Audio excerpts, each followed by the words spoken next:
bienvenue. Nous allons aujourd'hui traiter de la leçon numéro 12, détention à Césarée. Avec nous, nous avons le pasteur Carl Johnson et le pasteur Émile Lazare. Bonjour. Pasteur Carl Johnson, voudrais-tu prier, s'il te plaît? Bien sûr. Notre Dieu, nous voulons te remercier pour toutes tes grâces. Nous faisons quelques réflexions sur cette détention de Paul à Césarée à la suite de toutes les accusations contre lui. Dans quelle mesure nous pouvons nous inspirer par rapport aux différentes situations de nos vies aujourd'hui? Veuille nous guider par ton esprit dans cette réflexion. Au nom de ton Fils Jésus-Christ. Amen. Amen. Amen. Alors, je vais refaire un peu le contexte de cette étude. Nous avons Paul qui a été arrêté, qui aujourd'hui a été transféré en détention à Césarée. Et nous voyons un peu comment, au cours de ces années, il aura à se défendre et à faire entendre sa foi. Alors, je vais commencer avec une question. Oui. Ou peut-être que tu voudrais ajouter Il déjà quelque chose. est dans un contexte qui n'est pas du tout tendre pour lui, parce que, bon, il est mis à Césarée. Césarée, c'était la capitale administrative de la province de Judée. Ce n'était pas Jérusalem. Le gouverneur se trouvait à Césarée. Et là, Césarée, c'était une ville où on avait toujours un conflit entre les Juifs et les Grecs, qui était la nation, la première nation de Césarée. Et Néron, qui était l'empereur à Rome, il vient de déclarer que ce sont les Grecs qui ont la primauté dans cette ville de Césarée. Et à Césarée, on avait souvent des conflits à cause de ça. Et dans ce contexte-là, Paul est arrêté, il est mis à Césarée, et il voit deux gouverneurs se succéder. D'abord, c'est Félix, qui était un homme odieux, quelqu'un qui a fait beaucoup du mal. Par exemple, il a engagé à un moment donné des tueurs à gages pour tuer le grand prêtre de Jérusalem. Donc c'est ça le gouverneur Félix. Et après lui, il y a Festus qui vient. Et Agrippa et Bérénice, apparemment, il était dans une relation incestueuse, frères et sœurs, des gens qui étaient toujours discutables dans leur moralité. Avec ces gens, l'apôtre Paul doit défendre, doit présenter sa foi. Oui. Et donc, il va le faire de manière extraordinaire. Mais je vais revenir à ma première question, pour lancer un peu les débats sur cette étude. Pourquoi avons-nous, nous autres chrétiens de nos communautés actuelles, davantage tendance à nous excuser pour notre foi plutôt que de la défendre? Je ne sais pas si on a tendance à nous excuser. Possible, n'est-ce pas? Mais si nous revenons toujours au contexte, oui.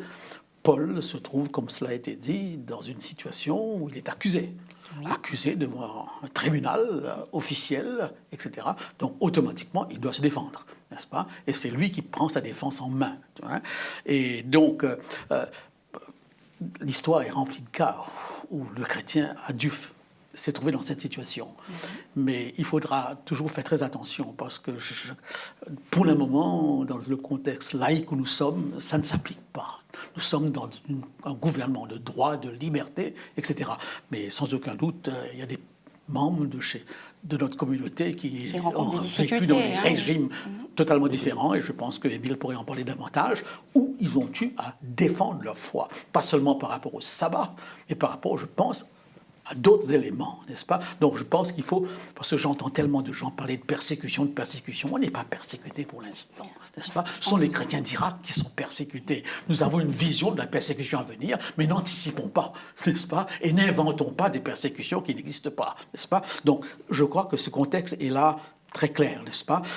Le jour où je serai obligé d'être devant un tribunal, vais-je m'excuser ou vais-je me défendre?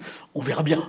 On verra bien. Donc, il est vrai, sur un plan très pratique, mais beaucoup plus simple qu'ici, on est dans un contexte où la religion est une affaire tellement privée qu'on est toujours en train de l'aborder avec beaucoup de frilosité, n'est-ce pas? On n'ose même pas affirmer, parce que l'autre ne veut pas entendre cela.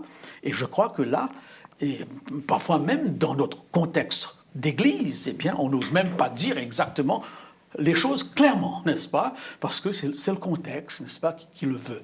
Mais là, Paul est à un niveau que beaucoup de chrétiens ont connu lorsqu'il y avait, par exemple, le service militaire obligatoire. Hein. Beaucoup de chrétiens en Espagne ont dû être emprisonnés pour cela, n'est-ce pas, par rapport à leur foi, n'est-ce pas? Et là, comme toujours, on a eu des gens courageux et des gens moins courageux.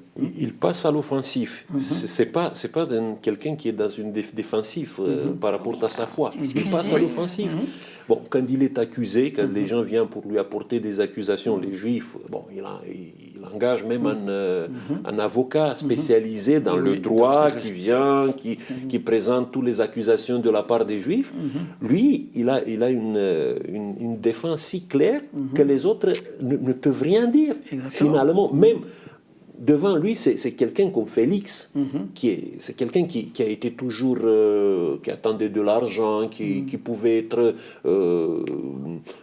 comme ça payé pour faire une injustice. Donc, c'est pas un bon juge devant lui.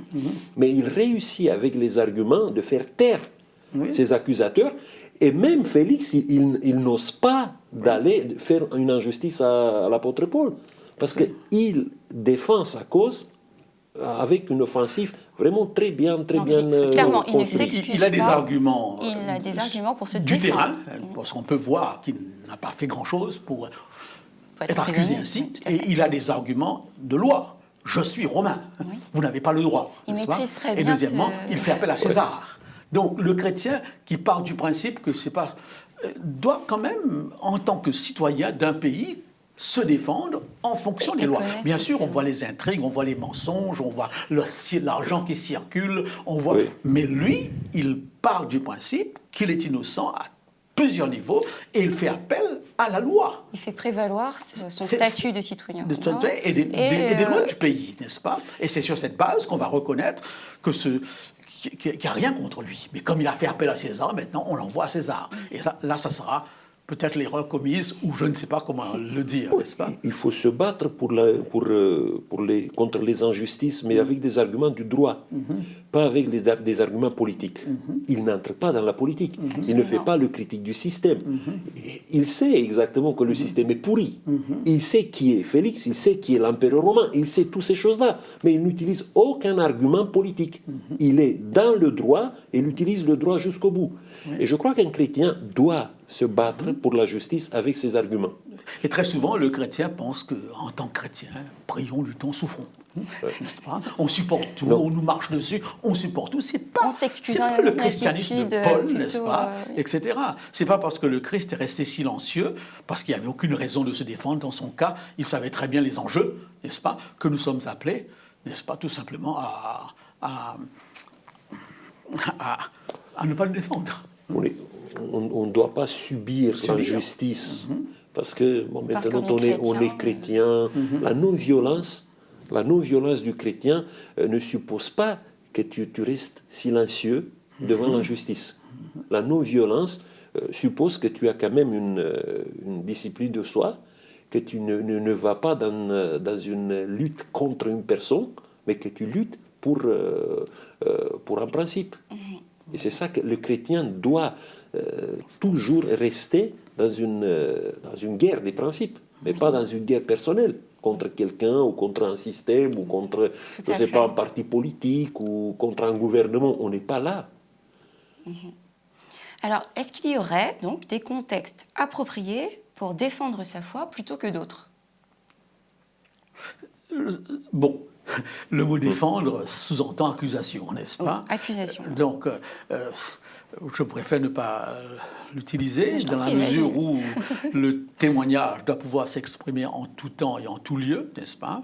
Il y a des contextes où c'est très facile. J'arrive de mon pays, je prends un taxi, on me demande qui je dis je suis pasteur adventiste, ça ne choque personne, n'est-ce pas? Donc là, les gens discutent de politique et de religion sans aucune arrière-pensée. On me dira même, ah oui, on connaît un adventiste. Dans d'autres contextes, ici, quand je dis je suis pasteur, tout le monde se tait. J'ai l'impression que j'ai dit quelque chose de terrible, n'est-ce pas? Donc, le contexte d'ici n'est pas difficile dans la mesure qu'il n'y a pas de menace, mais il y a un blocage psychologique dans une vision de laïcité et de religion où vous n'arrivez pas à vous exprimer, n'est-ce pas? Et quand vous vous exprimez, tout de suite, vous êtes accusé soit de prosélytisme ou d'autre chose. Voilà un contexte très local, n'est-ce pas? Oui. Et ça, c'est typiquement cette laïcité d'ici, que je respecte et que j'aime bien, parce que c'est la liberté religieuse, Tout à fait. n'est pas comprise à l'extérieur. Pourquoi, alors que ce pays a été... Ses racines sont profondément chrétiennes à tous les niveaux. Donc ça, c'est un contexte, n'est-ce pas, peut-être plus désavantageux qu'un autre, n'est-ce pas, qu'un autre contexte. Maintenant, ceux qui ont vécu dans des pays de dictature, eh bien là, c'est un autre contexte encore, voyez-vous. Bon, mais dans ces pays de dictature, à un moment donné, Oui. on subissait des pressions terribles, mais ça mettait l'Église dans une situation peut-être plus favorable. Oui. Parce que les gens ont... quelle manière? vous savez, les chrétiens, quand ils sont à un moment donné persécutés, quand il y a des libertés qui sont restreintes, ils sont plus sympathiques. Je vous dis, ils sont plus sympathiques pour le peuple. Et ça faisait que les églises, l'église adventiste par exemple, pendant la période du communisme, malgré toutes les pressions qu'elle a subies, elle a continué de grandir, de se développer et de devenir une église puissante. Mais quand le contexte a changé, comme Karl disait, quand les gens sont devenus indifférents à toute religion, les chrétiens ne sont plus sympathiques. Ils sont critiquables. On voit, le chrétien peut-être, c'est lui qui va à l'église. Bon, il va là-bas pour entretenir des prêtres, des pasteurs, des gens comme ça. Il y a de l'argent qui est utilisé pour d'autres choses. Et les gens commencent à avoir un autre regard sur le christianisme. Dans des situations comme ça, je peux vous dire, c'est plus difficile. C'est plus difficile pour défendre ta foi chrétienne. Si tu n'as pas un bon caractère derrière, si tu ne peux pas mettre ta vie personnelle, ton exemple personnel, si tu n'es pas quelqu'un qui est véritable dans ta foi, authentique dans tout ce que tu crois, c'est très difficile de défendre ta foi avec des arguments logiques seulement. Bon, par rapport au communisme, par exemple, au communisme, il suffisait des fois d'avoir des arguments logiques pour convaincre quelqu'un. Ton exemple personnel, oui, c'était très important, mais les arguments logiques, avaient plus de poids dans certaines situations. Mais aujourd'hui, ce n'est pas le cas. Bon, je crois que dans la société occidentale, ce qui défend le plus ta foi chrétienne, c'est l'authenticité. Et je pense à un texte de Paul où on peut retrouver le mot « défendre ». Soyez toujours prêts à défendre votre foi. Donc là, c'est une autre type. De quoi s'agit-il là? Là, il s'agit tout simplement d'être capable d'articuler sa foi devant n'importe qui nous pose des questions. Hein. Voilà. Et ça, malheureusement, j'appartenais à une église où on se préparait à cela. Mais aujourd'hui, on ne se prépare pas. On discute avec un musulman sans savoir exactement ce qu'il pense, sans avoir jamais essayé de savoir que pense l'autre, où le prendre, à partir de quoi. Et ça forme partie de la foi chrétienne d'être en mesure d'articuler. Paul est à Athènes, devant les philosophes, il défend sa foi. Et dans toutes les circonstances, il a une réponse à donner. C'est ce qu'il nous dit. Soyez prêts à répondre. On ne va pas nous imposer, on ne va pas harceler, mais si on vous pose une question, pourquoi vous observez le sabbat, soyons sûrs de donner des réponses. Comment on peut être en mesure aujourd'hui, enfin pour ceux qui arrivent peut-être dans nos communautés, qui ne savent pas encore comment faire, quel conseil? Remettons à l'ordre du jour, n'est-ce pas, les séminaires de formation, de nature apologétique, comment faire face aux objections, n'est-ce pas? Moi, j'ai grandi dans ce type de climat, n'est-ce pas? Mais aujourd'hui, on ne sent même plus le besoin de le faire, mais on n'arrive plus à défendre sa foi avec quelqu'un, n'est-ce pas? On n'a pas d'argument solide. On n'a pas d'argument parce que déjà, on ne connaît pas sa Bible comme il faut. Et deuxièmement, on ne s'est jamais intéressé, n'est-ce pas? Paul avait j'ouvre cette parenthèse dans une vision d'évangélisation. Bien sûr, tout ça avec tact, dans un esprit d'ouverture, parce que je peux affirmer ma foi vis-à-vis d'un autre, tout en l'aimant, tout en étant sympathique. Je ne le remets pas en cause, mais on discute sur quand même la vérité. S'il y a une vérité, il faut bien pouvoir l'articuler. Oui, parfois il y a un réflexe sectaire. Voilà. Je pense que je suis dans la bonne église, la meilleure église du monde. Donc on ne m'aime pas. Je suis un élu Exactement. maintenant. Et si je rencontre quelqu'un qui mettent en discussion tout ce que je crois, et avec des arguments qui sont bien construits, moi, je ne me défends pas. Je dis, voilà, lui, c'est le diable qui le conduit, moi, c'est Christ qui me conduit, donc ce n'est pas la peine d'essayer de le convaincre. Et je cache mon analphabétisme spirituel, peut-être mon analphabétisme biblique, je le cache derrière certains arguments très simplistes. Je suis sur la bonne voie, je n'ai pas... J'ai pas besoin de m'expliquer. J'ai pas besoin de m'expliquer. Et ça, c'est très mal. Parce que nous avons dans nos églises, nous avons des jeunes qui sont à la fois, qui viennent à la fois dans une église chrétienne, mais à la fois, ils vont dans une école. Et parfois, il y a certaines choses, il y a certaines visions sur les choses qui ne sont pas les mêmes. Par exemple, sur l'origine du monde. Est-ce que nous avons des arguments pour convaincre quelqu'un que la création, c'est quand même un choix qui est vraiment un choix bien raisonnable, comme les autres choix qui sont présentés parfois par les scientifiques, comme l'évolution et les autres. Parce qu'à un moment donné, quand tu as devant toi un évolutionniste qui maîtrise bien son sujet, et de l'autre côté, tu as quelqu'un qui croit dans la création de Dieu, mais qui a une vision totalement mythologique sur le monde, bon, à un moment donné, qu'est-ce que tu choisis dans tout ça? Effectivement. Donc on ne peut pas imposer à l'autre ce genre de discussion, mais s'il vient sur ce terrain, on devrait, tout en connaissant ses limites, avoir une réponse. Pourquoi tu ne manges pas de porc? Ne dites pas tout simplement le Lévitique dit. N'est-ce pas? Qu'est-ce que c'est que le Lévitique, n'est-ce pas? Est-ce qu'on a des arguments plus solides, plus profonds et plus cohérents, plus scientifiques? Parce que nous sommes dans un monde scientifique qui veut à tout prix une validité de tout ce que... Et là, parfois, j'ai l'impression, et l'école du sabbat devrait servir à cela. Vous savez, les adventistes, au début, c'était des progressistes quand ils ont accepté la réforme sanitaire, par exemple, quand ils ont commencé à parler de ça, ils ont commencé à parler à travers pour avoir une meilleure santé. Ils ne se sont pas cachés derrière Léviticon 11 en disant voilà, on a trouvé ça dans la Bible et maintenant on doit mettre ça en place. Non, c'était leur souci pour avoir une santé meilleure. Et j'ajouterais quelque chose de très important. Je me rends compte dans l'histoire de l'Église adventiste que très tôt, il y avait ce désir d'instruire les membres sur ce qu'ils croient. Bible Readings for the Home est un des livres piliers de notre histoire. Ça a été traduit par À l'écoute de la Bible, où vous avez là tout l'enseignement que nous croyons exposé. Ce qui démontrait quand même qu'il y avait un intérêt chez les responsables d'inculquer aux membres, de donner des arguments par rapport au témoignage. Et il y a des gens à l'extérieur qui veulent savoir. Oui, il y en a beaucoup. Maintenant, avoir le courage d'articuler, parce que maintenant, dans un climat de consensus, on a peur des questions qui fâchent, n'est-ce pas? Et il n'y a aucune raison que je me fâche parce que tu ne crois pas comme je crois. Si tu me poses une question, tu t'attends à ce que je te donne la réponse qui me concerne. Si je te donne une réponse mitigée, pas très claire, je te trompe. C'est un dialogue à sens unique ou un dialogue trompeur. Tu dois pouvoir savoir pourquoi. Parce que tu veux savoir pourquoi le sabbat, pas le dimanche, tu veux le savoir. Mais ça ne change rien de ma relation avec toi. Je peux continuer à prendre du thé avec toi ou aller prendre un café avec toi. Parfois, on se trompe ici dans la peur de répondre, la peur d'offenser l'autre. Mais l'autre s'attend. Mais justement, il est Il peut-être s'attend à avoir une réponse claire. Une vraie réponse, oui, tout à fait. Et on doit avoir aussi le courage, dans nos classes de l'école sabbat, d'ouvrir le débat d'une telle façon pour avoir...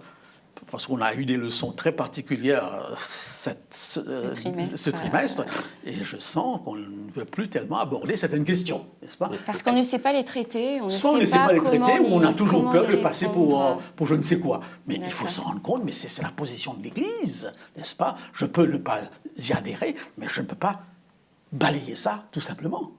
Au cas contraire, je ne suis plus dans une Église adventiste. Oui. Donc...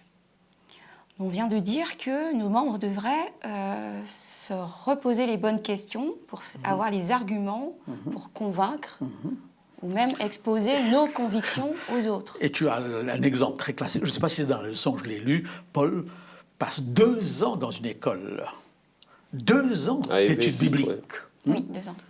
Alors tu te rends compte, les gens qui sont sortis de cette formation, j'imagine. nous avons 28 études bibliques en l'espace d'un mois, de 3 mois, d'une J'imagine. semaine. 15 jours de conférence et nous baptisons. N'est-ce pas? Et ils s'en vont après, on est étonnés. Paul passe 2 ans dans cette À les formation, instruire. ça m'a frappé. N'est-ce pas? Donc, il existe vraisemblablement différentes façons de partager l'Évangile. D'accord? Et comment savoir quelle est la meilleure façon, quelle est la meilleure manière de proposer ou de partager l'Évangile plutôt qu'une autre? Bon, d'abord, il faut connaître le contexte. Il faut connaître connaître le là où contexte tu dans te lequel on trouves, va. comment Ok. les gens pensent. Tu ne peux pas venir avec, vous savez, Des avec concepts. un discours que tu l'as bien mémorisé avant et tu tiens ton discours sans tenir compte de ce que les autres attendent de toi, du contexte où ils se trouvent. Je crois qu'un chrétien, il faut d'abord qu'il connaît très bien l'entourage, le contexte historique, le contexte géographique, et après qu'il réponde aux questions qui existent dans ce contexte-là. Moi, je viens de la Roumanie, par exemple. Quand je suis venu ici en France, j'ai été frappé par une problématique totalement différente. En Roumanie, on avait une autre problématique. Les gens étaient préoccupés avec d'autres questions. Ici, en France, les gens ont une autre manière, une autre façon de voir, de comprendre, de discuter des sujets totalement différents. Bon, si je venais avec mon discours, avec ma manière de présenter ma foi, personne ne me comprenait pas. Il a fallu que je fasse une mise à jour, de voir, d'observer, de connaître.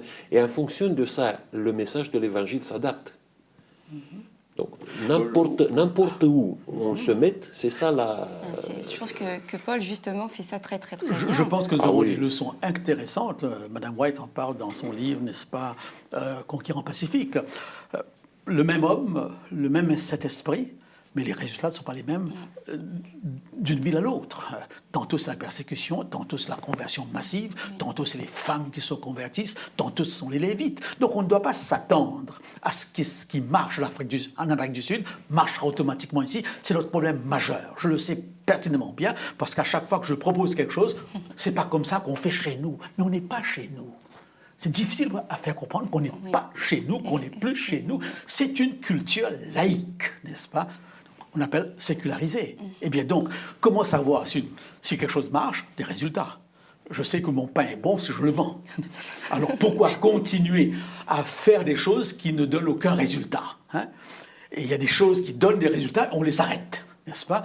Parce qu'on entre dans un... Et là, je crois que l'adventiste a un problème majeur, parce qu'avec sa vision d'un Jésus qui revient bientôt, il n'a pas du tout le sens de la durée.